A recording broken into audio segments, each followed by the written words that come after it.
Il existe dans les premières pages de la Bible une phrase courte, si courte qu'elle pourrait passer inaperçue. Pourtant, elle a marqué le monde, elle a marqué des générations entières. Elle parle des géants, des héros légendaires et d'un monde qui allait bientôt être détruit par les eaux du déluge. La Bible évoque une époque nommée le monde avant le déluge. Et cette époque-là va être marquée par un nom mystérieux, les Néphilim. Qui sont les Néphilim? D'où viennent-ils? Étaient-ce réellement des héros légendaires ou une simple histoire de notre monde qui a été oubliée? La Bible donne peu d'informations à ce sujet, mais chaque information suscite en nous de nombreuses questions jusqu'à aujourd'hui. Les Néphilim apparaissent pour la première fois dans le livre de la Genèse, dans son chapitre 6, versets 1 à 4. Il est écrit: lorsque les hommes se multipliaient et peuplaient la terre, il en naquit des filles. Les fils de Dieu virent que les filles des hommes étaient belles. Il prit pour femmes parmi elles qu'il choisit. Puis vient cette phrase mystérieuse. La Bible dit: les Néphilim étaient sur terre lorsque les hommes se multipliaient sur la terre et qu'il en naquit des filles. Et parmi celles qu'ils ont choisies, il prit pour femmes, il en naquit des fils. Ce sont les fameux héros de l'Antiquité. Avant de comprendre l'histoire des Néphilim, nous devons chercher à comprendre cette expression « fils de Dieu ». La Bible utilise plusieurs fois cette expression, mais dans le livre de la Genèse, en son chapitre 6, nous pouvons remarquer plusieurs interprétations. Première interprétation, être céleste. Selon une ancienne traduction juive, les fils de Dieu étaient des anges, des êtres spirituels. Sur la part de cette interprétation, des êtres célestes auraient désobéi à Dieu. Ils se seraient unis avec des femmes humaines et auraient pour descendants les Néphilim.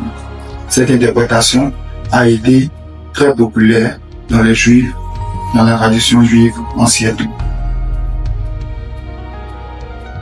Pour certains théologiens, les fils de Dieu seraient des êtres humains. Selon cette idée, ils auraient alors une lignée particulière, ils auraient abandonné Dieu et leur union avec les femmes humaines aurait provoqué une déclaration morale. De cette interprétation, les Néphilim seraient des hommes puissants ou des guerriers, mais pas forcément des êtres surnaturels.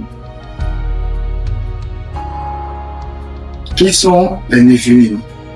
Son origine exacte n'est pas mentionnée, n'est pas connue, mais elle est souvent liée au mot néphal qui se traduit par tomber. On pourrait alors dire les tombés, les déchus.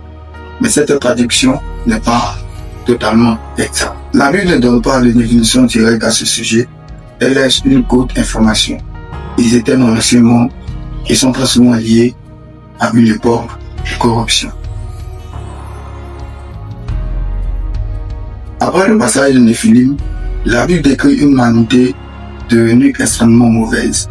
Selon Genèse 6, verset 5, la Bible dit: puis Dieu vit que le mal s'accrut sur la terre, alors il envoya un jugement. Le monde serait détruit, Noé serait sauvé lui et sa famille. L'ancien monde disparaîtrait sur les eaux du déluge. Mais après tous ces événements, une question se pose. Si les Néphilim existaient avant le déluge, et que le déluge ait détruit toute l'humanité, comment se fait-il qu'ils sont mentionnés des milliers d'années plus tard?